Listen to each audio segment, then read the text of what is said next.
Today we're going to be talking about the development of the self and identity development.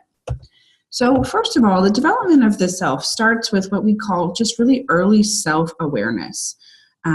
This begins in infancy. So at birth, infants can sense that they are distinct from their surroundings, like that they are physically separate. Babies can feel their own touch. They can feel and watch their limbs move. They can hear themselves cry. And that's what kind of helps them begin to differentiate their own body from surrounding bodies and objects in their environment. And it really seems that 2-month-olds may have some limited sense of personal agency. And this is really the recognition that they can cause another event. Remember the study that we talked about during the information processing unit. The babies come to understand, for example, if you tie a ribbon to their foot and you attach the other end to a mobile, that something that I'm doing, kicking, can cause this other thing to move. So that's the very beginning of what we call this causality, or this sense of personal agency. The next thing that starts to emerge is what we call the self-concept. So once infants know that they are, that means that I understand that I exist independent of other people, other objects, they're in a position to find out who or what they are, which is really the basis of a self-concept. The first part of this emerging self-concept is really coming to be able to recognize yourself, so self-recognition. This is the identification of the self as a physically unique being. And this really has to do with, like, can they look in the mirror and understand that they are seeing their own face? Can they recognize themselves in a photo? Could they point to themselves in a picture and say, that's me, that's Amy? That has to do with being consciously aware of their own physical features. It also has to do with they start to use those personal pronouns like me or I, and that has to do with their understanding that they are a person and they recognize themselves as a person, which seems pretty obvious to you and me, but it's a really big deal for about 2-year-olds to develop. There was a really interesting study done by Lewis and Brooks Gunn in 1979 that tested whether or not toddlers have self-recognition. So what they did was they brought kids and their moms into the lab, and they had the moms kind of sneakily apply a little bit of kind of red makeup to their nose by wiping it on there with a Kleenex. And then they placed the kid in front of a mirror to see what would happen. So the idea was that if the toddler had some sort of schema for their own face, and if they were able to recognize themselves in the mirror, they would see the spot and they would try to wipe it off of their own nose, right? If they didn't recognize themselves, they wouldn't try to do that. And what the researchers found is that when they put the red spot on a kid's nose, sat him in front of a mirror, kids younger than about 1.5, so those 18-month-olds, didn't show any recognition that that was their own face that they were looking at. So if you sit a 1.5-year-old in front of a mirror with the red spot on their nose, they would wave to the baby in the mirror. They would reach out and touch the mirror and try to wipe the red spot off of the baby's nose in the mirror, but they didn't reach towards their own nose. So that kind of showed that they didn't have recognition that, hey, that's my face. There's something on my face that I need to wipe off. The older kids, once they got closer to being about 2 years old, when they sat in front of the mirror and saw the red spot on their nose, they reached towards their own nose to try to wipe it off. So the researchers in this study said that was evidence that these 2-year-olds had some sort of self-recognition. They knew exactly who that kid in the mirror was. So where does this self-recognition, this early self-concept come from? Why do those 18 to 24-month-olds suddenly start to recognize themselves? One of the reasons is just progress in cognitive development. So sometime in that second year of life, kids start to notice the relationship between actions that they see in a mirror and what we call proprioceptive information. So proprioceptive information means the feedback that you get when you physically move your body around in space. So they start to kind of recognize those connections. If they're standing in front of a mirror and they move their arms up to the sides of their body like they're flying like a bird, they can see that, hey, when I move my body like this, that person in the mirror does the same thing. So they start to connect what they feel themselves doing in their body with the visual feedback they would get when they're standing in front of a mirror. Part of that is cognitive. Part of it has to do with social experiences. So self-recognition and concepts like being just aware that you exist as a person seem to be really interestingly related to attachment.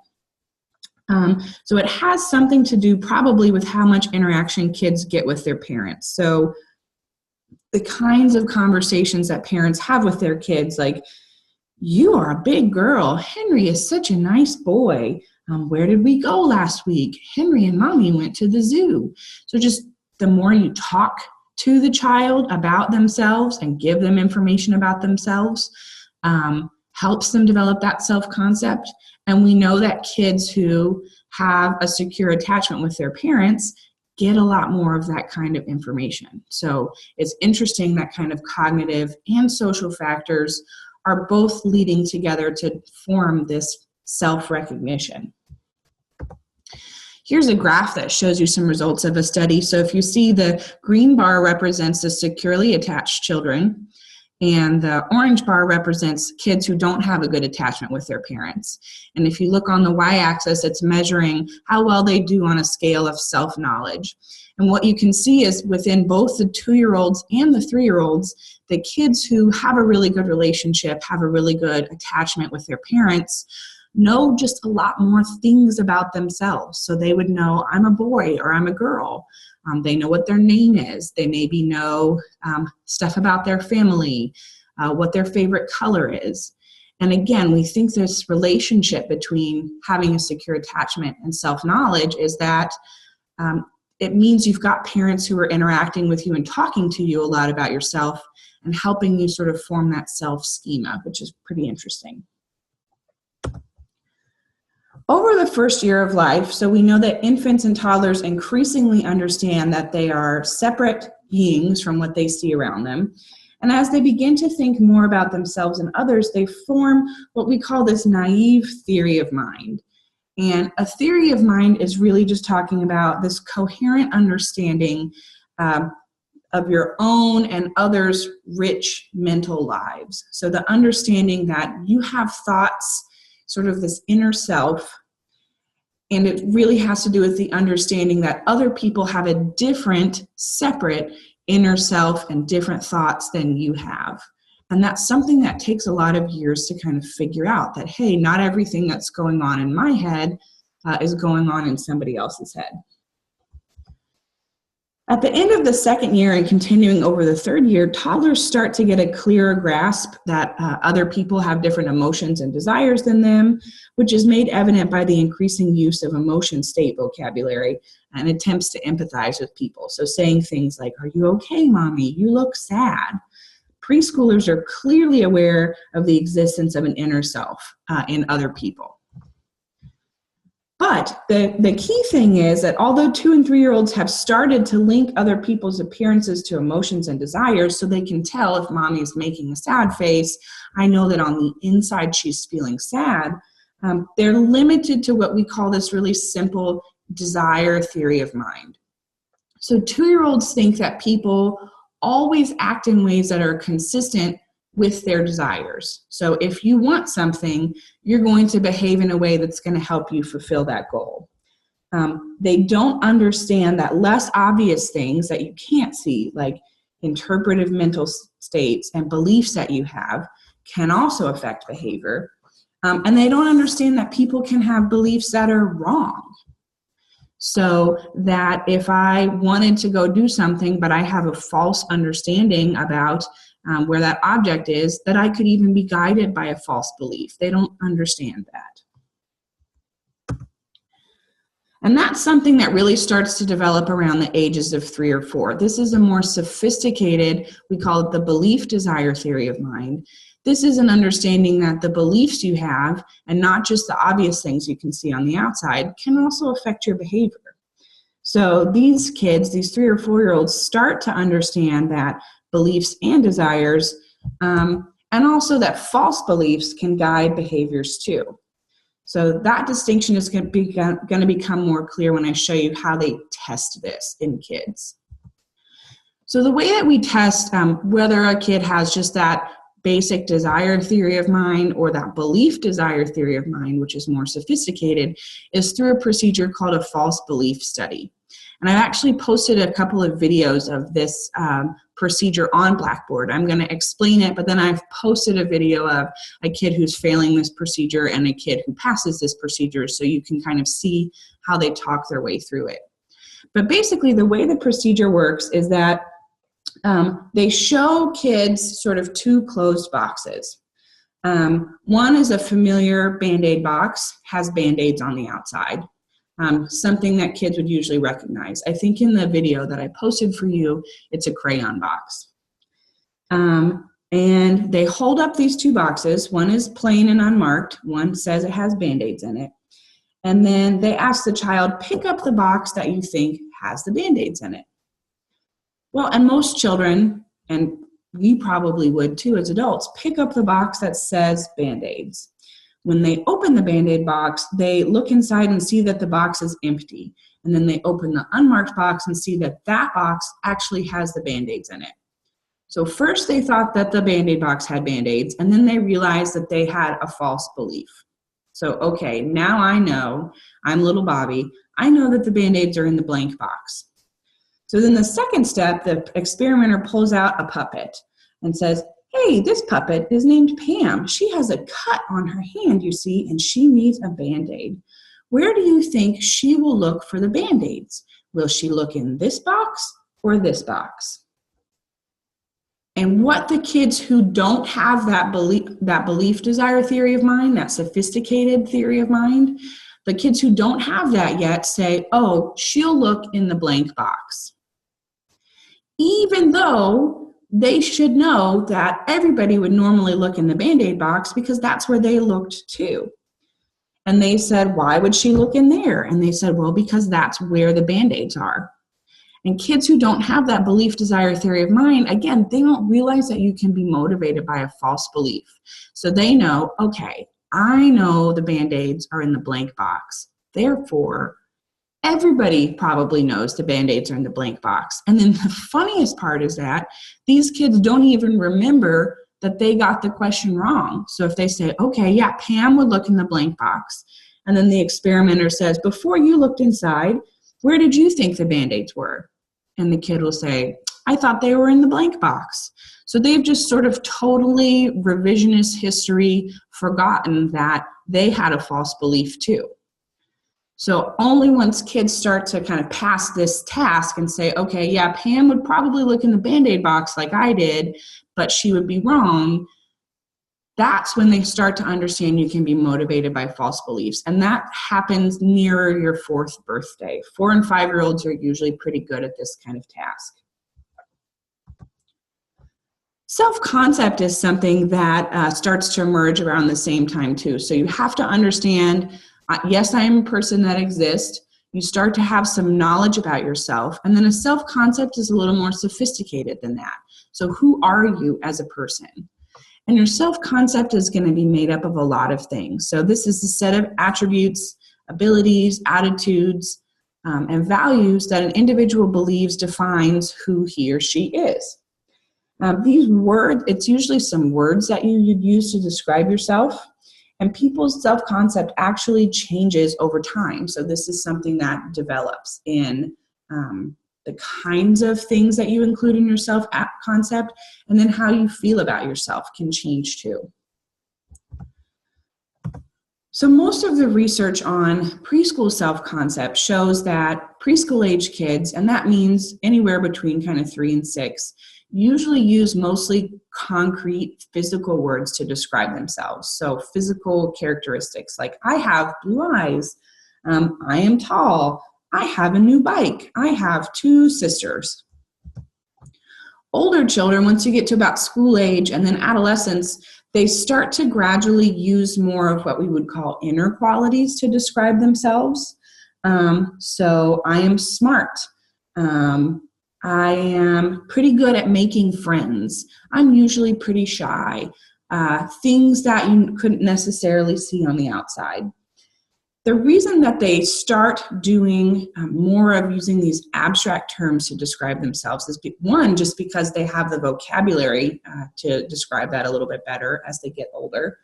So they're limited by language. And then they also just start to get more feedback from other people about what they're like. So, hey, I think you're a pretty caring person. And they start to incorporate that into their self-concept. So I want to show you just a few examples from a study where kids were asked to answer the question, who am I? And I'm going to kind of talk about some themes that you could see that demonstrate these sort of developing aspects of the self-concept. So this is a 9-year-old. He says to the question, who am I? He says, my name is Bruce. I have brown eyes. I love sports. I have 7 people in my family. I have great eyesight. I have lots of friends. I have an uncle who is almost 7 feet tall. I am almost the smartest boy in the class. I love food. So some things you notice about Bruce, it's a very, very positively valenced self-concept. Most of these things are very positive evaluations of himself, or at least not negative. And that's pretty typical for younger kids like this. It's focusing a lot on his outward appearance. So I have brown eyes, I'm tall, and simple things like kind of his likes and dislikes. I like sports, I love food. Starting to be a little evaluative, so comparing himself to other people. So things like, I'm almost the smartest boy in the class. That shows that his self-concept is starting to incorporate how he fits in compared to other people. Okay, this is an 11-year-old girl. My name is Anna. I am a human being, a girl, and a truthful person. I am not pretty. I do so-so in my studies. I am a very good cellist. I like several boys. I am old-fashioned. I try to be helpful. Mostly I'm good, but I lose my temper. I'm not well liked by some girls and boys. I'm not sure if boys like me. So let's think about this. We know 11 years old is starting to be the beginning of adolescence. She's focusing less on the outward appearance, concrete stuff, and thinking about more abstract ways to define herself, like a human being, a truthful person. It's starting to be a lot more evaluative, so comparing herself to other people, like I'm not as good as other people in my studies.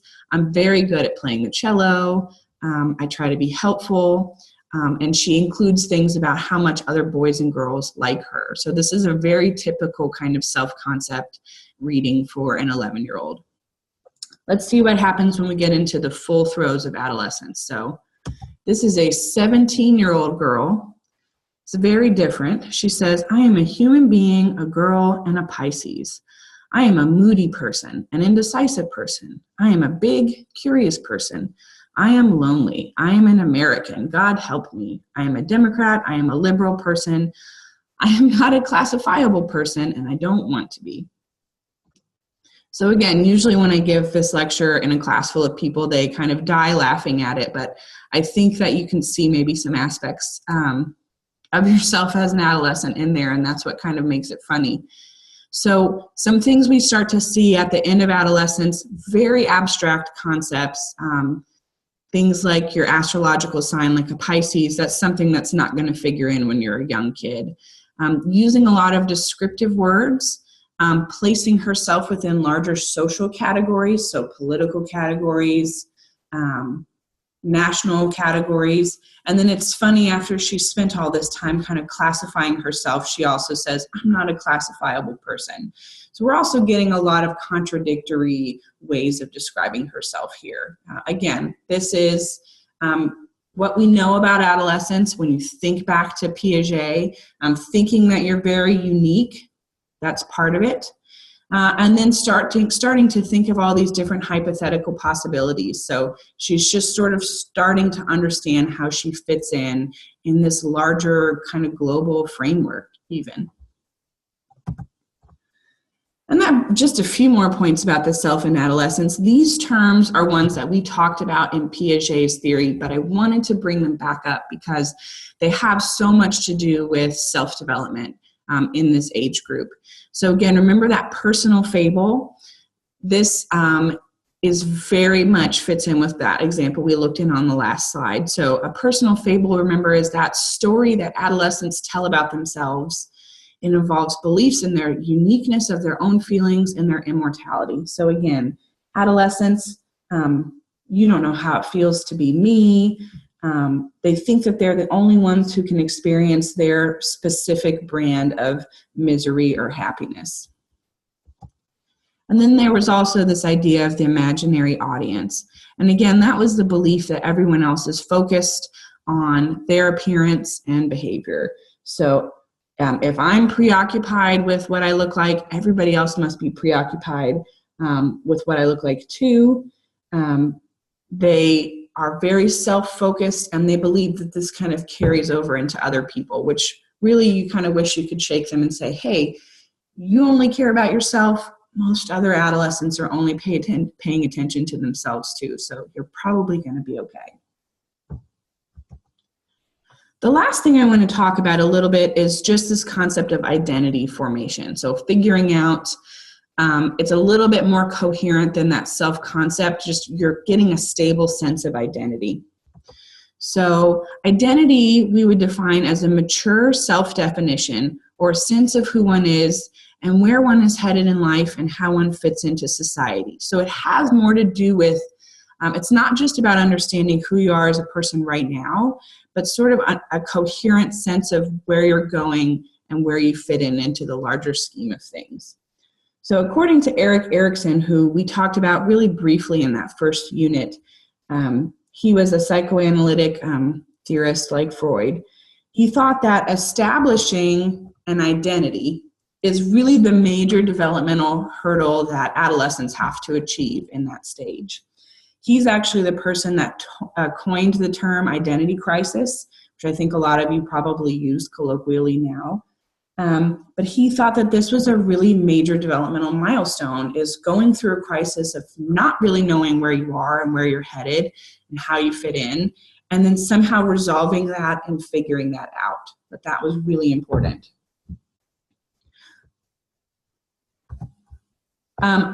One of Erikson's sort of byproducts who came after him, James Marcia, developed a structured interview that allows people to measure where adolescents are in resolving that crisis.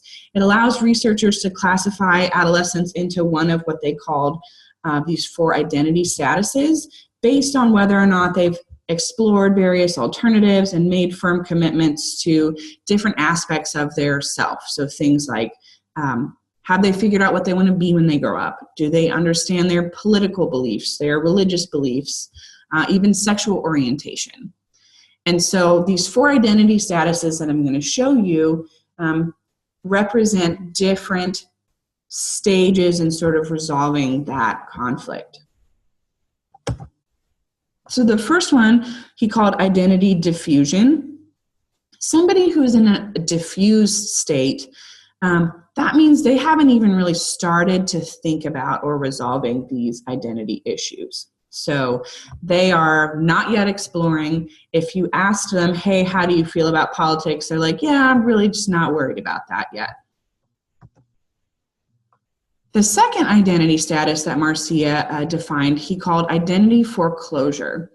And this would be somebody who's committed to an identity, but made this commitment without doing any kind of experimentation or exploration about it.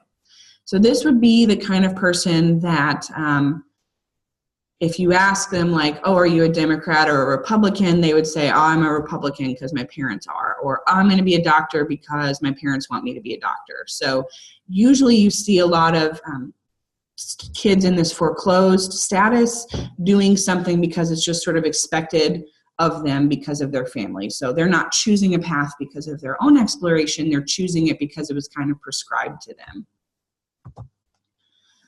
Identity moratorium, this is a stage that most people go through unless they foreclose pretty early.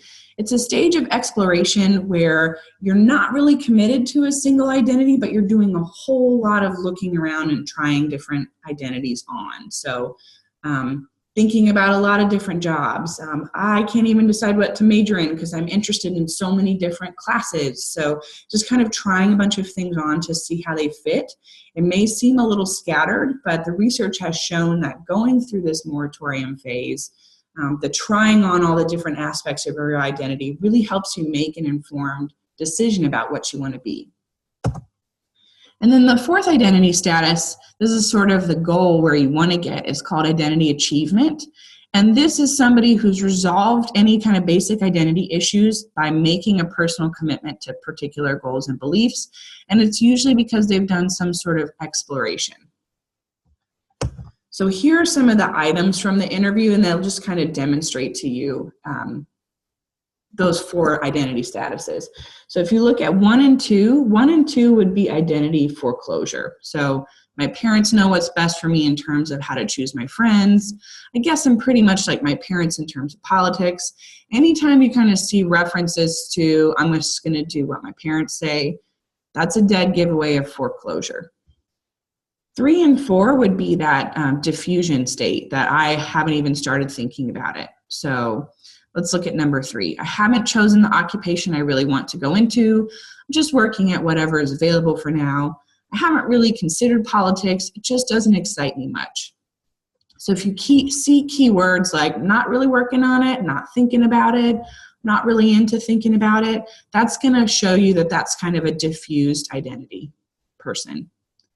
5 and 6 would demonstrate the moratorium, so the exploration phase. So saying things like religion is confusing to me and I keep changing my views.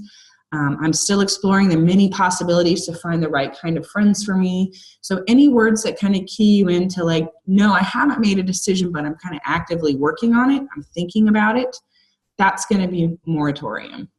And then these last two, 7 and 8, those are going to be somebody who has an achieved identity in that area. So I've thought about my political beliefs. I realize I can agree with some and not other aspects of what my parents believe. And it took me a while to figure it out, but now I really know what I want for a career. So this is demonstrating adolescents or young adults usually who've put some thought into things and have a secure identity in an area based on the thought that they've put into it. It is possible, people always ask me, it's possible to have an achieved identity in one area but not others. So it's totally possible that you could have figured out what you want to be when you grow up, but you're still kind of exploring and thinking about your political beliefs.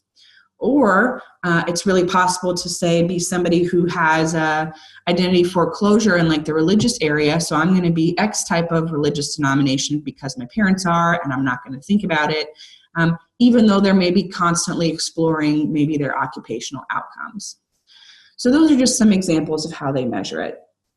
And I think that is all I have for you today on self and identity. I hope that was informative. Don't forget to check out those videos on Blackboard that show kids participating in that false belief study.